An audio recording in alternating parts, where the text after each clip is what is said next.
Hi, welcome to Coffee with Crystal. Grab a cup of coffee and join me as I discuss being an avid reader. Okay, so as writers, obviously, we love to read, but what really matters is, do we actually still read? Are we actually still avid readers like we once were? We probably spend a lot of time writing our books and publishing our books, but reading can sometimes fall on the list of our low priorities, and you can't let that happen. In order to be the best writer you can, you must still be an avid reader. So I'll be honest, I thought of this because for a couple years, I did not read as much as I should. I have 3 kids, and they are currently 3, 5, and 7. And when they were younger, it was really hard to find time to read. But I've realized that letting my reading slip is a disservice to myself and to my readers, and I need to make sure that I find time to read. So that's why I want to remind you of the same thing. So there are 3 tips that I really have as far as being an avid reader. The first one is read for fun. Make sure that you are finding books that look enjoyable to you. Find books that maybe are different genres.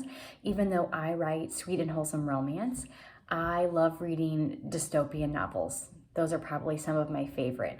I really liked the Unwind series by Neil Shusterman is one of my favorites. The Hunger Games, some of those other popular books just really interest me. I think they are very suspenseful, and I just enjoy reading them overall. And you also want to find, in this particular tip, you want to find authors who are really good, so you're not reading the book and nitpicking. Once again, one of those things as a writer that we probably wish we didn't do, but of course, we critique other people's work. I mean, it's natural for us. We critique our work every day, and we're going to do the same thing to other writers. So pick someone who's really good, pick an author who's really good, to where you're not going to be nitpicking them the whole time. They're really going to engross you in their story. The second one would be read within your genre, and for me, I would be reading romance. And it's important even within your own genre that you're reading authors who are similar to you and different from you. So I'll read a lot of clean romance because I get lots of ideas from other writers who write clean romance, but I also try to branch out a little bit and read books that aren't necessarily just writers who are very different from me. I'm currently reading a series, and this author, she cusses a lot. And I'm not someone who does that, but I know there are people who do, and she's got a great following. And that is hard for me to read because that's not naturally in my head to speak that way.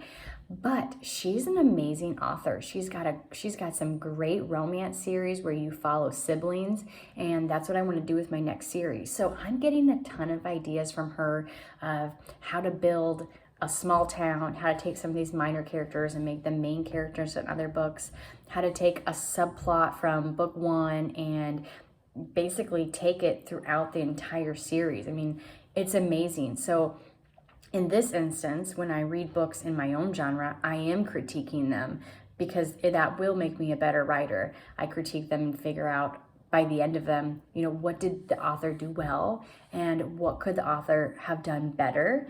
And then I have those ideas in my head as I write my own books. And then the third tip I have would be to read craft books. Make sure that you're reading nonfiction where you have other writers and authors who are giving you tips on how to write better. My current book that I'm going to start reading is called Romancing the Beat, and it's all about story structure for romance novels.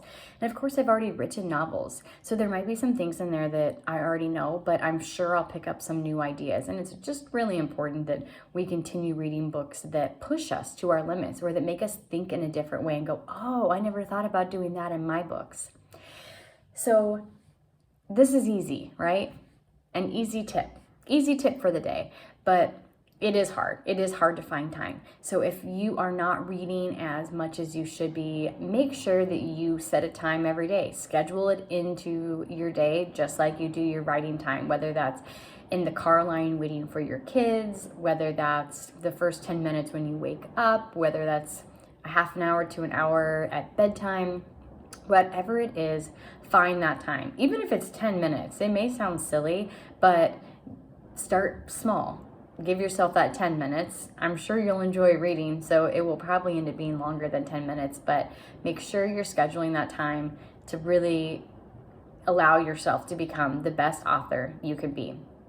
All right, that's all I have for today. Thanks so much for joining me for Coffee with Crystal. I will see you next time. Oh, and don't forget to like and subscribe for new content. All right, bye-bye.